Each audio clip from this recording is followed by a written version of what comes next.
Yo, what's happening, everybody? Hi, Um, Sam. Hi, Swati. Hi. how you doing? It's Let's get this started, Sam. Why don't you start us out? yeah. Hey, so we are. We thought we would. This is 3 weeks past the World in Conversation Summit, and the fall semester of Social 19 is underway.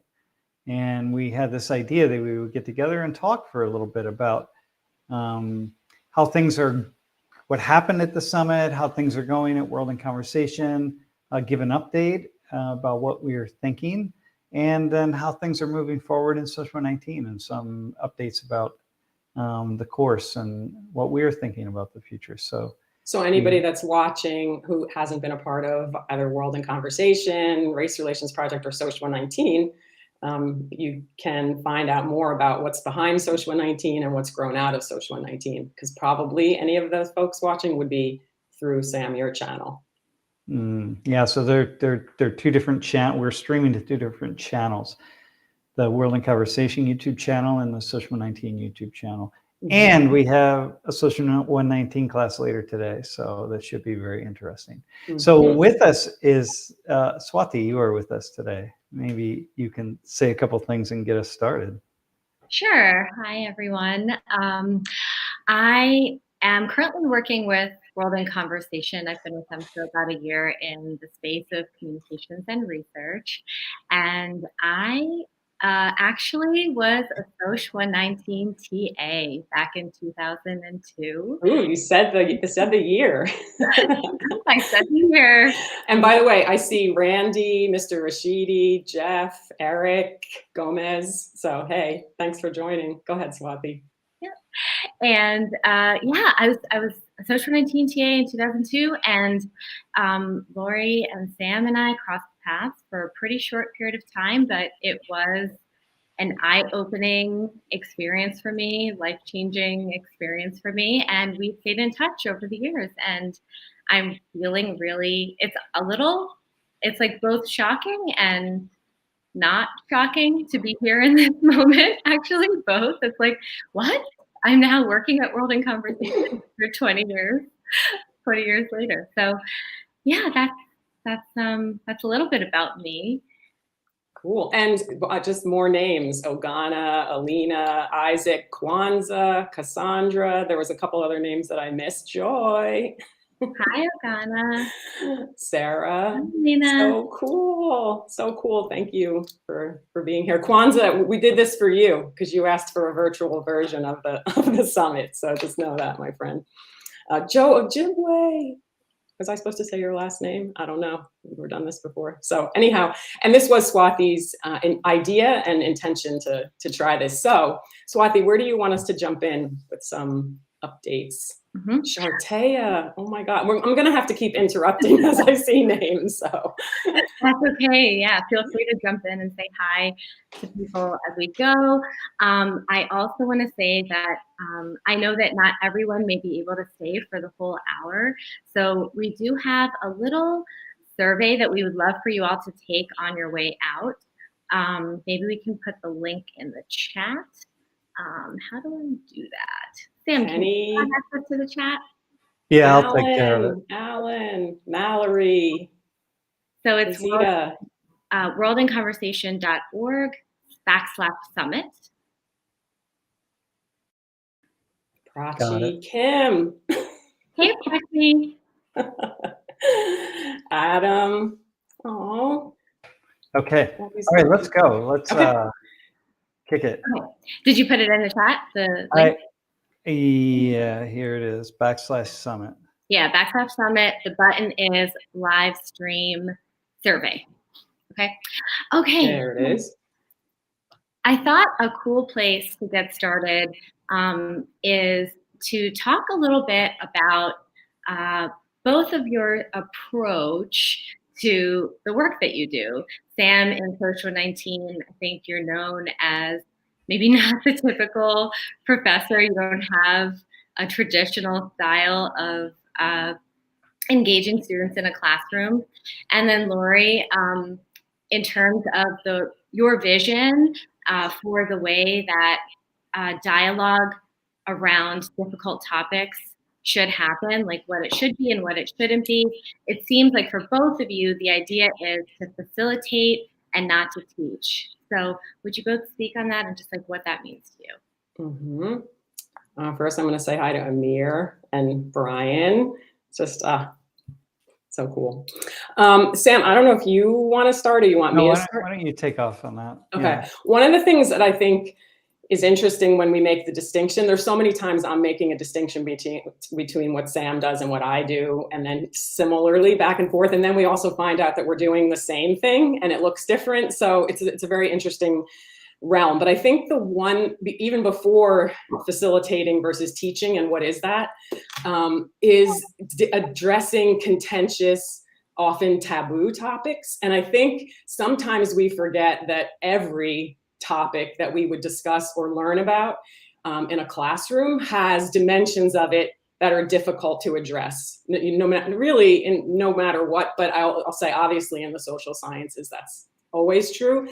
And so I think one of the things that's similar about us is that we both are focused on the things that are difficult to address, whether because of legacies, of conflicts, injustices, traumas, all of that, or because there's something that's happening in the current world that we can't address, or we don't know how to address, or is it just really difficult? So before we even get to how we do it, I think we're both in that realm of, I don't know, kind of like at this point now, the grown-ups who've continue to decide every day that we have to do this, that we have to create spaces for the young humans to address and think about for themselves really, really difficult things that matter to all of us.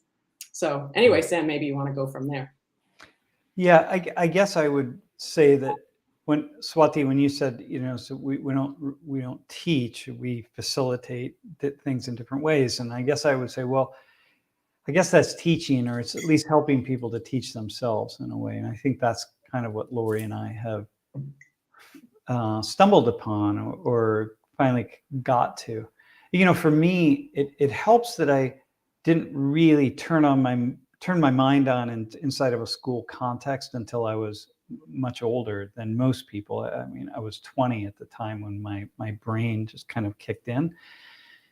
And by that time I hadn't learned the contours of what was and was not acceptable, what were or were not acceptable questions. And so for me, when I kind of turned on to thinking, everything was new. I was like a little kid, and I'm still a little kid in a way that I walk into a classroom each day thinking like, okay, what am I going to discover? As I'm preparing for a class, I'm picking topics out that I don't know a lot about because I want to discover something. But because I'm just about a half step ahead of most students, or I'm behind many students, I don't know which ones, I never know. I always assume there's someone in the class or many people who are more adept at thinking about these issues than I am. But it means that I kind of get to have a conversation with people, not in front of them, not leading them. And so it's always a really kind of it's an open space. It's a really interesting space. But that's how it's evolved. I'll say, but only because even though I know you were always inviting people, students, into conversations and all of that over the years, and actually started the dialogues in Social 19 many years ago. It's more recent years where you've been like really made this shift toward student voices in a much more deliberate and explicit way. And you provide like the guardrails or the guide rails, I'll say guardrails, to the conversations, or like direct them to what is the important thing to be addressing and what do they already know. So I think that that's actually different. But when you said 20 years old, Sam, I kind of thought after all these decades, I wonder who really wakes up to thinking that before 20. You know what I mean? Like I was one of those, students who did all the right things, but I wouldn't say I was thinking clearly or even beginning to. I mean thinking inside the four walls of a classroom. True. Like you didn't care about school. School was irrelevant. No, I didn't. To you. So I didn't have any guardrails on me. So once I opened up my mind, everything was fair game. Every question is worth asking. Mm-hmm. And in that sense, I think we we follow each other in that sense, because, in the world of, and I think there's a way in which our relationship has given us both the confidence to ask the kinds of questions that other people might shy away from, because in our relationship, there's no question or there's no conversation that we can't have or don't have. And I think that I'm surprised sometimes when I hear from people about the kinds of things or the topics they don't really talk about with their friends or their spouses, or the things that people will ask me, like, hey, can I ask you this question? Is it okay? Whether they're students or colleagues or anybody. And I think, oh my God, that's such a banal, simple question. Of course I would answer that, right? And I think that you and I give each other, the confidence and we kind of travel the contours of difficult conversations in a way that's really supportive. And so it supports your work and it supports my work, because I never walk into Social 19 today without you on my shoulder somewhere, helping me. Well, I was actually going to go there really quickly, and I just see Fawn. Oh my God, hello. Elpidio, and also Bill, and we see you. Sam and I also differ greatly. So I may be on Sam's shoulder, but I definitely don't endorse all the things that he says. And, the trailer of that video documentary of your class called "You Can't Say That," every single day I said it this morning when you were telling me something about Social 19, Sam. I'm like, you can't say that. But something I said in class on Tuesday. I was like, I knew no. the moment I said it to Laurie, I said this, that she would cringe, and she did cringe. And I did. Now I got to go back and kind of repair things a little bit. Well, I don't know if it's repair. It's just, it's, yeah, it's not, hang on. It's not, I want to be clear. It's not repair, because I stand behind every single thing that I say, always. That's the one thing that I will say. I think it's the same with you. And I think that's the kind of thing, that's the thread that runs through World in Conversation, is that we're going to have these conversations with people from all over the world, and we're going to go wherever the conversation goes. There's nothing really that's off limits. With the understanding that when people hear different things, depending on who you are and where you stand in your social position, different things are going to hit different people differently, right? And I learned a long time ago that information is not neutral, right? Facts are not neutral. Data is not neutral.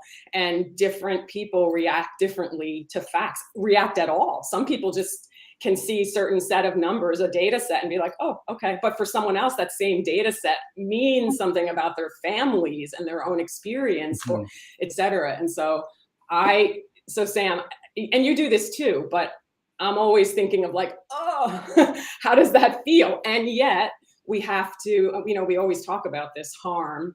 I think we know too that information hits us and makes us feel things, right? So we can't be separate from that. Well, let me say something about that. And this kind of goes in a certain sense to the fact that, we're both white, we're both heterosexual. I mean, there are certain things, but for me, people have this idea, and I recognize the fact that I'm a man. It gives me a kind of a stature, ability to say certain things that other people would not, that women wouldn't be able to say, and that I'm white and so on, right? I mean, there's certain things that I can't say because I'm white, and other things that I can. But well, can I just say really quickly before you do, I had the experience is partly why I'm not teaching in a classroom in a traditional way, but in large classrooms in the social department, when I would say things that I thought were interesting and funny, kind of like, that's crazy that we can't talk about this or whatever. I have students like raising their hands and saying like, you seem really angry. And I'm like, what? And so I just want to say, even just between us, I know the difference in how things come across when it comes from somebody like you versus somebody like me, just at the gender level. I can verify that you did indeed have that experience, and so do colleagues who are women, and I recognize that, and that's front and center. But there's something else that goes on with me that I think is really important. Maybe it's a past life thing or something, but I'm Did just, not think we were going to go to past lives in this conversation. yeah, well, Just, but I'm just really resilient, like my father died when I was 9, and I just got through that very quickly. Now I know it impacted me in ways that I to this day I still don't really understand. But I had a lot of things happen to me in my youth, and I just kind of bounded through. And it wasn't just because I was a boy, or I'm white, or I'm an American, or whatever. It was also because of who I am in my spirit. Like, lots of things happen to me, and Laurie, I think you can attest to this, that they don't rock me at all. I just move on. And I think that and can I just say, and I have seen you be rocked by things, so I can say that it's not that you don't, you're not permeable as a human, but the realms that we're in together in this work, it does. I mean, you're affected by it, but you do have a resilience that's unusual. So yes, and I think that's the kind of resilience, or the kind of it's not like a Teflon thing, but it's something that I can hold a space that is so potentially precarious, dangerous, and filled with just, gosh, who knows, landmines. Landmines, and I'm just like I don't even see them. Okay, this is Yay, Swati interrupted. Okay, so I'm thinking about like where we started with teaching and facilitating, right? And what I'm hearing from both of you is that the approach is really about, Sam, you were talking about approaching each day with like, what can I discover? And this idea of curiosity being sort of the leading force in having these conversations. And I think, like, to most people, when they hear that, they might be like, yeah, that sounds like what teaching should be. That sounds like what a learning environment should be. That sounds like what conversation should be. So why is it so controversial then? You're talking about needing to be resilient in this space. Like, why is it so controversial when it comes to talking about these difficult topics that we're saying we don't have the answers, and instead we're trying to be curious? That's such a good question for the humans, honestly. I think that's the kind of question that I'd like to start out a dialogue with, because I think there'll be different answers. Like, that's part of the create. By the way, there's something coming up on my screen that just keeps getting in the way. I actually really like to have that other people answer, maybe even some people in the chat. And I see Avery, Carly, Amber. Just want to say that too. But yeah, I mean, Swati, that's the question. Like, what makes, I would say that there's like at some superficial level, there's something about saying things in public that can't get at the nuance. I mean, like, public discourse is very different than a conversation or addressing something not in person necessarily, because we have virtual world, but in a relationship of some sort, right? So that just makes it tricky, because the nuance is absent, the context is absent, the relationships are absent usually. But why is it difficult for humans to address those issues? That's a good question. I could give the sociological Why answer. don't you, Sam? But I'm not going. I'm going to say it really quickly, but I'm not going to go there. I'm going to steer away and try to go a little deeper. Okay. Because the one is like, well, we live in these times, and it's really dangerous, and you don't know when you're going to step on a landmine. You could lose your job. You could be canceled. That sort of thing, right? But I actually think it's deeper than that, and I think in part it's that people don't always know themselves, first off, and they don't really know what they know about particular issues, and maybe they're just not well versed on a lot of issues. And I think that one of the things that I have an idea, but all right, hang on. I'll speak quickly. Yeah, we have Toledo and New Jersey here in our facing. Well, again, I don't want to. I mean, since Laurie, you and I are the big faces on the screen right now, let me just come back to the relationship in a way. But we just this morning, Laurie and I had every morning we start out with a cup of coffee, and we talk. We speak for at least a half hour, and sometimes it's an hour. And in the evening, we share a beer together, and that's another hour of conversation. And we're just That's every single day. And, add that to, 31 years living together, or multiply that times 31. And this is our job. So we really, Swati, we really know, we know ourselves really well. And so we can bring together the issues that are out here with what's going on inside of us, and we're able to check each other in lots of different ways. And I think that means that when we go into a conversation in a public space or a private space, or however Laurie does her work, in smaller spaces than I do, but there's a lot that goes behind the things that we say. We're not just kind of pulling it out of nowhere. A lot of times, people watch me and they think, oh my God, this guy, he's just like saying whatever's on his mind. No, I'm not saying whatever's on my mind. I've been thinking about these issues for 40 years. And I really do know where the landmines are, because I'm constantly in conversation with people, and young people in particular. So like, I know where they are. I go up to them, and you think it looks like I'm going to step on one, but then I just sort of slightly shift, and like, by one word, I will change one single word, and that means I didn't step on that landmine. And so again, Laurie, I think, and it'd be nice if you commented on this, I think that part of what people are afraid of is they really don't know what they think. And so when they walk into one of these conversations, it can be a really scary place to be if you're not well versed. Maybe. I mean, to me, it's an empirical question. Like, I'd love to hear other people talking about that, actually, just very directly. So I'm just making a note to say that would be a good conversation to have. But I actually think that if I were having to like wager and weigh and measure, I would put more on the fear of conflict. And I don't mean conflict in the way I talk about it, but I mean combat. The fear of just really having a volcanic eruption. And I think we feel better off not going there. So it's already set up for us to feel like there's just something that's going to explode and we're not going to know what to do with it. So for me, it feels actually a little more sociological if I had to pick. But I just do want to say something to Swati, your question about this teaching, how we think about teaching. And it's so cool. This morning in the New York Times, I just have it open, there's a guest essay by Esau Macaulay.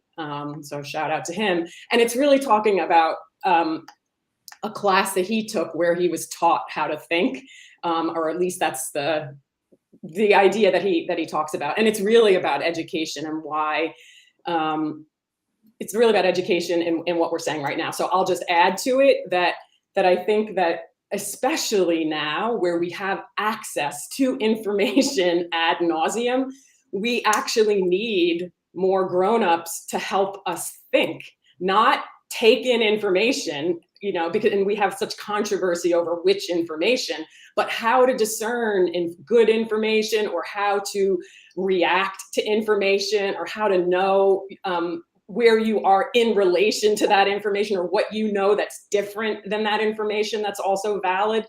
So to me, I think that in this teaching realm, we just have a new responsibility not to communicate information. It's everywhere, but like to actually become learners in a new way at a new level. So I like that. Yeah, I like that. So Swati, where do you sense we should roll from here? And there's Tamara and Robin. Oh, so cool.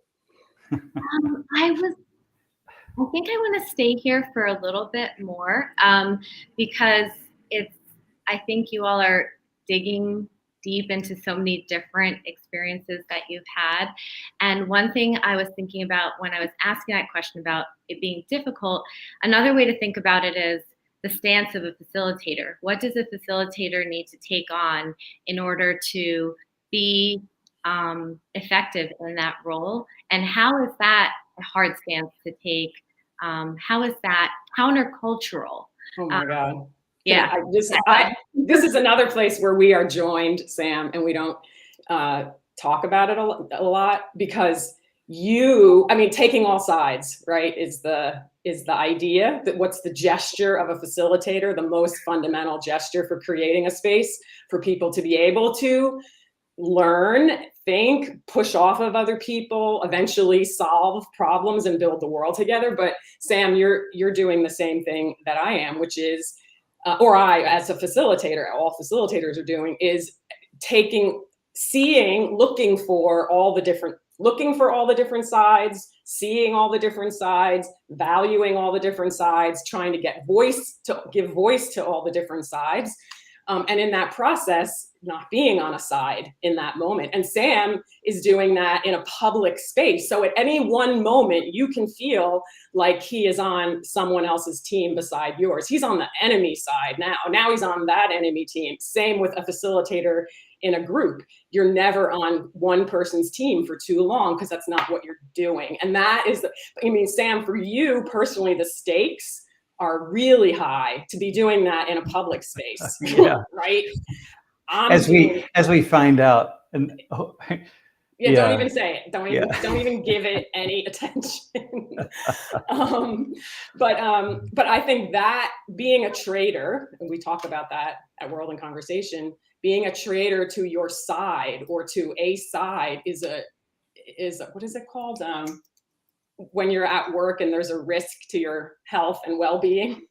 I'm thinking workers' compensation, but I don't know anyway, it's a hazard of the work of a facilitator, is that you are truly, when you're doing your work, not on anybody's side. And most of the time people will misunderstand you because they won't know what you really think, because it's not about you. Yeah. Sam, there's a question in the chat here. Should I say the names of the people? I don't know what the convention is. Yeah, I don't either, but first name, hi Dylan, Angela, Eric. Hussein. Question. Can you take all sides though, or are you just inviting all sides into the conversation? So the distinction between, I think that feels like. Ooh, I can totally answer that. Okay.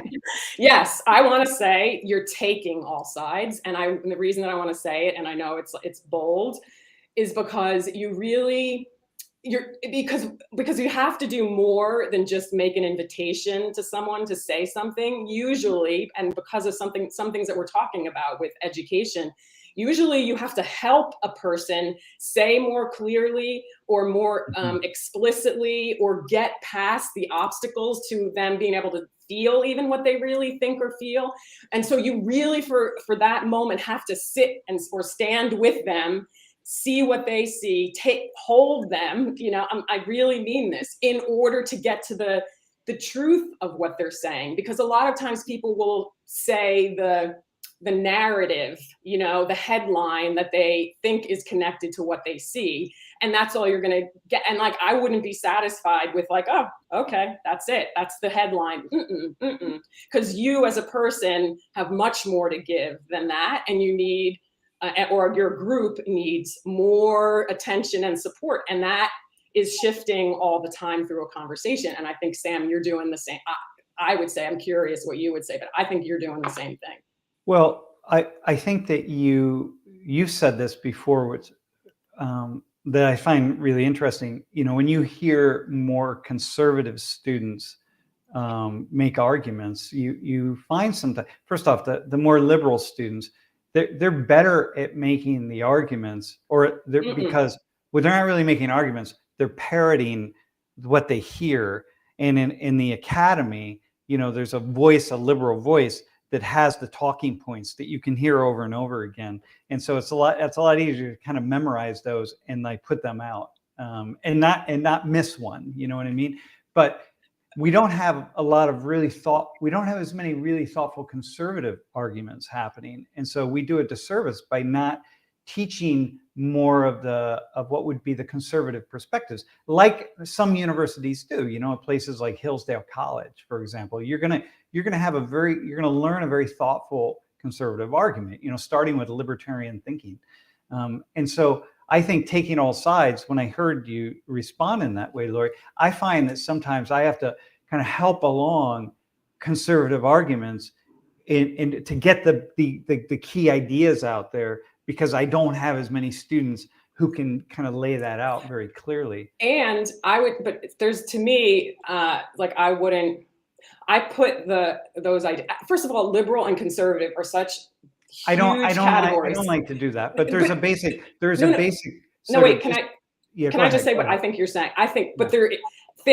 ideas have been so politicized, and Yeah. I don't mean conservative and liberal philosophically. I mean Yeah. politicized. That is a way that the world is being divided up, and so I think we all know that what you mean, Sam. And so definitely conservative students are less vocal, and then struggle, like you said, to articulate what they see. I also just want to say that what I find with conservative students is they think, with liberal students, is that they think that they're smarter than they are. Yeah. Is smarter meaning, and I don't mean like, do you have the information? I mean that you've actually digested this information in relationship to what you truly see in the world and what you believe and value. And so it's easy, like you said, to have people telling you how the world is, and then you just tell it back, and it sounds smart, and it is, because you've remembered the details. But I think the work as a facilitator in taking all sides and like encouraging out of people what they see is equally is similar with whatever perspective you have, because we either have to push the narratives. We always have to push the narratives away, but there's different things we have to push out of the way. I would say with students who are in the more liberal, and I would say sort of they're the majoritized students at a university anyway, they need to kind of push some stuff away and see what they truly believe. And conservative students need to be able to articulate more of what they see. So I don't see them so different in terms of like processing. Yeah, but just to finalize, my final statement here is that I find myself more often kind of laying out conservative arguments kind of point by point by point, because I feel like there are a lot of students who actually would like to make those arguments, who don't even know that they're thinking in this kind of way. They would like to make the arguments, and they're very good and thoughtful arguments, but they just don't know how to do it. And I find that I just do that more on kind of that side. I think you do in that space, that because that is a space, an intellectual space as much as anything, where there are arguments. But I want to say really quickly, I don't know if this is going to make as much sense as I want it to make, but for folks listening, depending on where you are in terms of, philosophically and ideologically, I tend to see, just to stay with this for just a minute more, the more conservative students who just feel that there's something that's not being addressed here, or feel that their experience isn't being cast accurately, or what they think isn't being cast accurately. It reminds me of, I'm now going to make a link to the Black community, because what I see from the Black community is leadership. I was trying to say this at the summit. Leadership in over many, many decades and probably centuries of articulating things that people are experiencing but didn't have words for, right? And so I don't know what that's called, except putting words to a thing, an experience that's invisible to people. And you have to make it visible, and words are one way to do that. And I see that same process giving the Black community in the US a kind of voice and empowerment that has been and continues to be powerful. And I see that similar mechanism with the conservative students in a very liberal institution. Anyway, I'm not putting conservative people and the Black history together. I just mean that internal process of articulation. Yeah, I think that, and that's where the facilitator is essential, right? To help to ask the kinds of questions that are out there. Like for me, for example, and what if you're old school and you haven't been, watched any of the 119 video, for the past 5 or 6 years, for sure. Like I rarely lecture. Yesterday or on Tuesday, I spoke for about a half hour, which is longer than I've spoken. You did? Long. Well, yeah. Wow. Yeah. Well, I miss you doing some of that, by the way. Yeah. So it's just inviting students to talk, and to students become the data points for the class.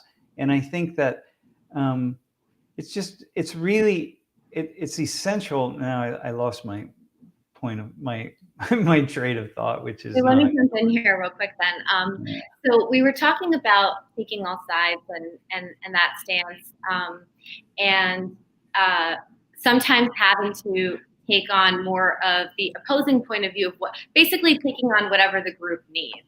So assessing the group and taking on the stance based on what the group needs. Alina was asking in the chat, can we really get past the headline story of somebody in 90 minutes? And I think what's interesting about that question is there's what's happening at World in Conversation at the center, and then there's the vision of what a facilitator can do in the world as a profession. So I'm wondering if you could say a little bit about that, Laurie. Yeah. So Alina, I think there can be in those 90-minute opportunities, or where we have a 90-minute dialogue, something that happens for an individual. There can be, but most often that's not happening for a lot of reasons. Mostly because it's a training opportunity, so we have really new facilitators, and we only have 90 minutes. So I don't think that it usually happens there. I do know that it can, and so that I just think I'm grateful for you to bring that up, because I think one of the things that we've gotten clear about over the recent years is that what's happening for our dialogue training, for our facilitator training, is not what the profession. And so, yeah, we would never endorse 90-minute dialogues like in and out. But when we were deciding how to focus our energy at Penn State, one of the things we could have done was semester-long dialogues with few students, which is what facilitators get, but we could have invested in that. And we decided way back when that we wanted to get as many people at that time to have a conversation about race as we could possibly do on this campus. And so that model of giving as many people as possible just a taste of a facilitated dialogue is continuing and is actually really effective as part of the training. But is just the training. So. Mm-hmm. And getting into the training, I think it would be really great if we could talk a little bit about, this is slightly shifting, but it is like connected to the training program and training, which is what you were just talking about. I think it'd be great to be able to lay out, like, here's what World in Conversation is doing today. I think a lot of people know because they experienced the training part of it. They were either training to be a facilitator. We have this statement, and I'm just going to say it, and then we can break it down a little bit. So, at World in Conversation, you're training facilitators, you are studying facilitator methodology, and you are serving communities, both globally and locally at Penn State University. And then in serving communities, you are creating these spaces for people to be able to examine difficult topics. So where would you want to go first? I'm thinking, I don't know. Go ahead. Well, I actually, and Sam, you can jump in whatever point, but I actually think what you said, Swati, just like we teach, we study, and we serve, those three components, that took us like the past year to be that clear.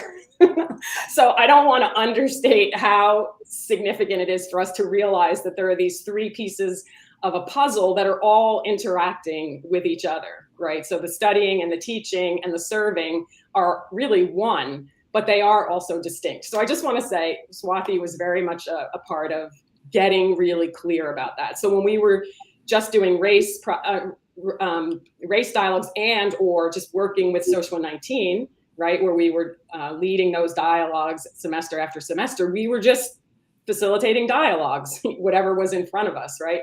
Now we see what has developed over these past several decades. And so one element of that is training facilitators. We have a foundations class and an advanced class.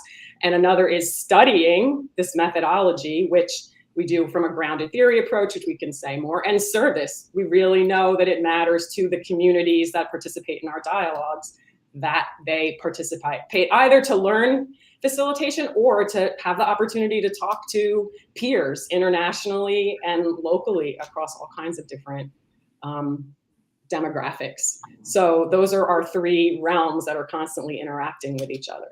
I think I would say a little bit more about the studying, because I think that's newer in talking about it in this way. And maybe the people who have been through the center over the years may not have experienced it as research, but 30 years of doing facilitated dialogues at in Social 19, there were teachers' assistants. That's what I was before RRP was a thing.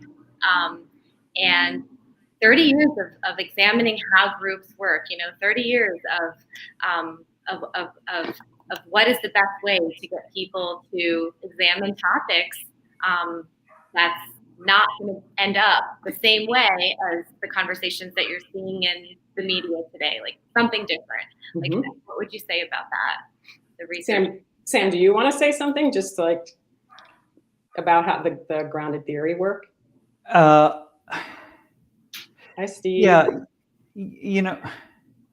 so here, can I just say it from my perspective, and then we'll. Of course, no one else's but yours, Sam. No, just for me though. I understand. Yes. You brought grounded theory into my life, right? So, as you brought many ideas into my life, but the idea with a grounded theory is sort of anthropology, right? You kind of you go out. And you sit and you observe things, and you start to generate some questions, right? And then you take those questions and you go out and you try to find ways to test the questions, and then you kind of see what happens, and then you observe a little more. But everything is rooted in that; it's grounded in those initial observations. It's kind of very much what I did for my dissertation. Again, I didn't call it that, but I went to Latin America and I started kind of traveling around these communities to try to understand, to generate some what I thought would be some interesting questions. For me, because I came late to the thinking game, because I didn't have any boxes when I came to it, it was like one big box because I didn't start through kindergarten and first grade and second, but finding out what I was and was not allowed to think about. And so the whole world was open to me. Any question was open to me. And so in a certain sense, from the moment I first started teaching, which was that class that I didn't even know what the subject matter was about, and when I was 24, my very first college class, it was grounded theory, because I had to just start asking questions to say, like, well, where are you at? And what's this? And what's that? And what are you thinking? And in a way, I'm still doing that with all of the different topics that I pick out, because I'm always picking out topics that I really don't know anything about, and I have to go out and I have to figure out what the essential questions are and what are people thinking, and so in that sense, all of my work is rooted in this grounded theory methodology, and I think that you've been really pretty masterful at building an entire conversation or dialogue center, facilitator training center around that. Well, I'm not sure, like I agree, the anthropology participant observer piece is really key and relevant. I think that's a really good grounding for people to picture how you get information live in a setting like that, right? And so you said all of that, Sam. I think what I would add is that, and so just to make sense of how it's happening at World in Conversation, or has, even from pre-race relations project to just Social 19, is there are so many groups, period, that I have been a part of, that I have observed. I have seen patterns evolve, and this is from the very beginning. Takim Morgan was saying this at the summit at some point. Actually, he said it in the video we shared, where it was like this quality improvement project was his language, where it was just, we're observing things, we're seeing patterns, and then we're saying, how could we do this differently? How could we keep doing this part? And so that has just been going on for decades, really. And that is why Adam asked a question about, have facilitation methods had to adapt? Yes, they have evolved and changed because of what we've learned, what we've seen, what we've just said we're not having any more of, and just because of the public mood, just the way discourse is understood. So yes, it has evolved, but very much you have so many opportunities to observe people in dialogues, and then you get to see things and learn things and test things. And so not in quantitative measurement sense, but in qualitative, developing grounded hypotheses. And that's what we've been doing for all these years. That is probably more recognizable to facilitators than just to say research. Well, and if I could add to that, you know, as an outsider to facilitators, to the training process, I've noted over the years how often I hear facilitators outside of, you know, wings talking about different methods that they tried, different things. Yeah. You know, like, oh, I gave this a shot, and then they talk to each other and they say, oh yeah, I tried that, or I did this a couple times, it worked really well, and the third time it didn't work well at all, and so I'm tweaking it. And well, this is all, you know, you're just you're thrown in there as a facilitator. You get enough training and enough skills to get you started and to hold the space for you. But in the end, you got to figure it out. And so go ahead. I was going to say, when you say you got to figure it out, I think not only are student facilitators figuring out how to use the skills, because that's part of their learning, but they have all over these years helped to figure things out. We've all been figuring it out together, right? In other words, we come together in a training class, but a lot of people will probably recognize, probably from 2008 onward, these task forces, which we may have or may not have called them that, but where everybody that was doing the gender dialogues would come together and just say, what are we seeing? How can we do it differently? What about this? Or the dialogues that we were doing with students in the Middle East for, you know, beginnings of our global programming, we would say, how do we do this? Or wait a minute, what about English as a second language? And how do we, so that has always been going on. And that's the data collection and analysis process that leads to a hypothesis that we then go and test. And then you hear facilitators saying, we tried this. This is what we saw, you know, so that's what's been going on. And you can see how that's also part of the training and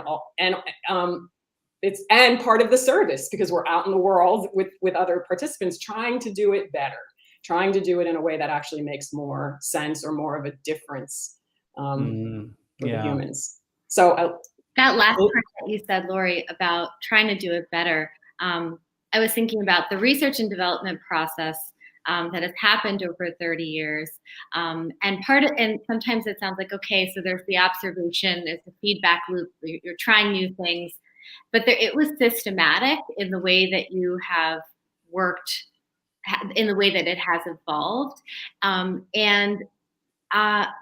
What was I was thinking of, you know, there are moments when you saw that it was not working, right? And that it had to be reworked. Can you share a little bit about that? Yes. So many times along the way. And this also speaks to why the conversations have shifted from race-specific dialogues to something more around a method. Yeah, I mean, let me bring me back to that, but I'll start with a moment that was in 2017, an unforgettable moment. And like I said, there've been moments all along that have led to shifts in how we were doing things, especially as we started doing different dialogue topics. Then that would shed light on what we were doing with race. So anyway, there was a time in 2017 at the end of a semester, I was working with the facilitators in the training class, the basic training class, and it was the last day of class and we were finishing up the dialogues, and I was stunned by what I was considering to be people reading scripts to each other. And back in the day, there was a time when, for example, when white students would talk about privilege, I'd be like, wow, nobody thinks about that. Like, that's interesting. Where did you come from? And to the time now where that's just the word that people use colloquially every time they just want to protect themselves from something coming at them, right? It's like, oh yes, I recognize my privilege. It's become rhetorical. Anyway, so I was in this room and it was like, I felt like people on different sides were reading the scripts to each other, and that was going nowhere. And so I just somehow decided, well, I went to Colombia, to Bogota for a little bit after that for a couple of weeks. And somehow that experience and being in another context, I said, that's it. I'm never doing this again. And that summer, I got a bunch of people together again in like a task force kind of way, students, staff, trainers. Carly, were you part of that? If you're still here. And I said, what's the dream? What could it be? How could we facilitate in such a way that we would get at something, at the important issues, understand who's in the conversation, because I had already seen that we have to know who's here, where are they standing in the world in relationship to what we're talking about, to really understand how to understand what they see, right? So all that was happening. So that's a moment where everything changed. And I do not know how anybody who worked with us in 2017 fall and 18, how they trusted us and each other enough to be in that gear of just, what are we doing? We tried so many different things. And I don't know if anybody here has been part of that, but it was an amazing year of trusting a blank canvas, because it really allowed us to learn things. Go ahead, Sam. So I think I would say that I had a similar experience in Social 19, that after many years of, having people write down notes, take notes, this sort of thing, right? And knowing that, just kind of seeing the banality and the silliness of that, because, I knew, just like my experience in college, they're not going to remember anything. And I remember, I thought back, and I think I remembered about 3 things from my entire undergraduate career. And which is pretty striking, actually. 3 is probably a lot for most people. And I would ask students, continuously outside of class, says, "Hey, great class the other day. What'd you like about it?" And they could never, I never got an answer. And then one day it was like literally 10 minutes after the class, and they couldn't say anything. So I had tried to really get at this, what was going on. But after many years of it, it just kind of said, I'm not doing it. I just can't do it anymore. And so that's when I kind of threw in the towel for that kind of teaching. And then it becomes just clear your desk off and just let your mind wander and go wherever it wants to go. So I think we had a very similar experience in that we both kind of threw in the towel. And now I can't even imagine putting things up on a PowerPoint slide that people would somehow write down in notebooks that they are going to throw away, at the end of the semester. And so, so it's very empowering in that sense. Yeah. I just wanted to say, I'm just looking at the time, and there's a couple, Swati, I know you're paying attention to things in the chat, but I know there's some like practical, concrete questions that people are asking. So I don't know if we want to get to any of those. And I see Carly and Kim were both here with us in 2017, 2018. So they know that field of the blank canvas. So just acknowledging that. But I'm also hearing about or seeing about opportunities to be trained, things like that. But anyway, Swati, just lead us. Well, Laurie, if you're seeing any question that you're wanting to respond to, both you and Sam, go ahead and just read the question and say it. So if you're seeing something, please go ahead and respond. I was going to ask about, everything is such a big topic and an interesting thing to dive into, and I'm looking at the time. Where do we go with this moment? Well, I would just say one thing about the question. Huh? No, go ahead. What are you going to say? I would just say one thing about, and by the way, Swati, I love having you facilitate. This is really brilliant. So thank you. You're so natural. Okay. So those who are just asking about retraining or additional training, I think we are thinking about that too, and what that could mean and how that could really support our vision of this work, to have more professionals, people who are already in the world learning. So that would be a good reason to fill out the Qualtrics survey that Swati was talking about, because we want to gather some of that information just to see what kind of interest there is and the nature of what you all are thinking about. So please do that, because we don't know the answer yet, but it's definitely something that we've been talking about. And that link is worldinconversation.org/summit, and the button is live stream survey. So please do go to that on your way out. Hi, Jalila, and I totally agree with you. Totally. And you know, Kwanzaa asked a question earlier. It's totally off this topic, or any of the topics really once I say it. But she said, are the two of you still writing that book to each other? And I want to say it's called Becoming Eternal, and we did write it, and it is one copy sitting in our house.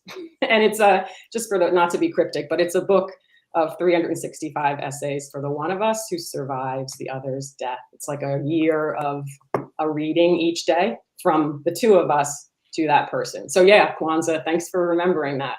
We have it. Just to clarify, I think it's World in Conversation / Summit. Oh my gosh! All right. No worries. And Swati, is there something that you can think of in the last couple minutes that you wish we had gotten to? Maybe the summit.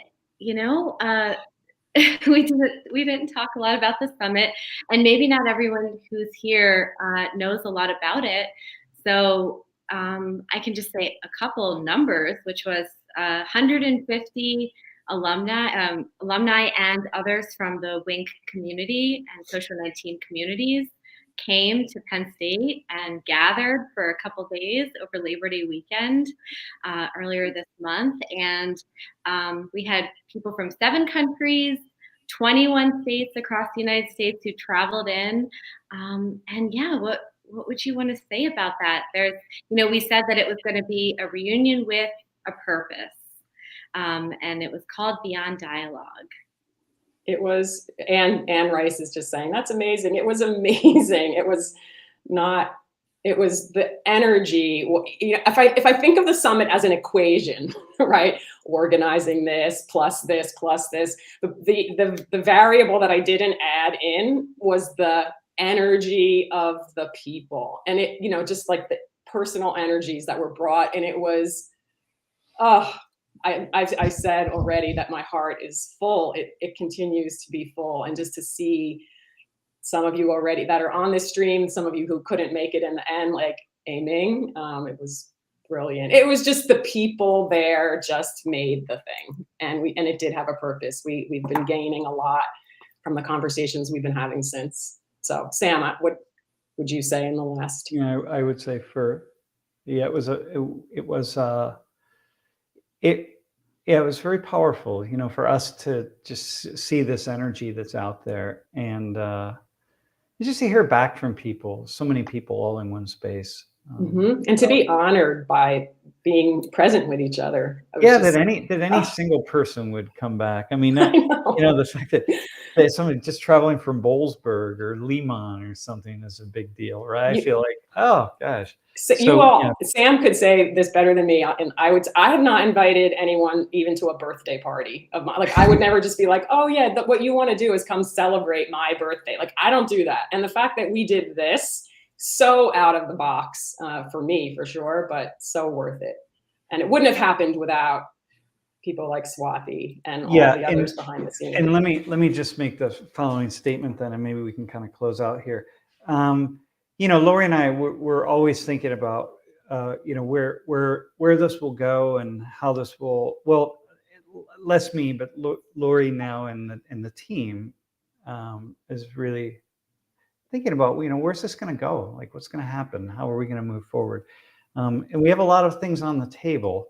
I'm sure there will be another summit of sorts. I'm not sure we'll call it a summit at that point. I don't know what we'll call it, but you know, things are evolving, and you know, it's really kind of up to the universe to decide how they evolve and where, you know, what happens, right? Like, this isn't the kind of thing that you can plan and predict and decide ahead of time. So doors will open or not open, but things will move forward in the way that they're supposed to.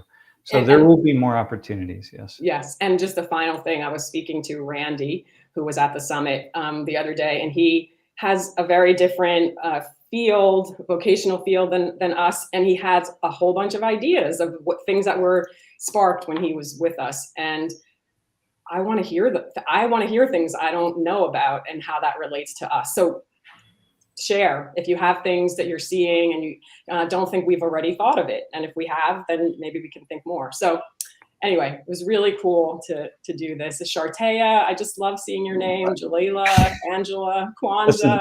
Listen, I do want to say Brittany. I have been watching different names pop up, and I haven't said anything. Yeah, it's really the fact that you would even to go spend an hour listening to us, to me is profound. Yeah, thank you for just remembering. The fact that somebody remembers my name is like, oh God. Let alone remember something about me. It's a big deal. So Swati, Yeah. thanks again for facilitating this for us, and Ashina, Dalali, Kristen, all those folks behind the scenes. Thank you too. To Yen, I'm sorry we have to go. So good to see your name, Brandy. Yeah. Be well, do good work as you are. All right, so maybe I'll see some of you in class later today. It's going to be an interesting class, I think. Well, I say that. Do I say that with every class? I do, right? Best class ever. Best class ever. Today, I do think it might be interesting. So we'll see how it goes. See you next time, y'all. Okay, we'll do this again. We'll kick it off again. Send the word out when we have something to say. Thanks, everybody. All right.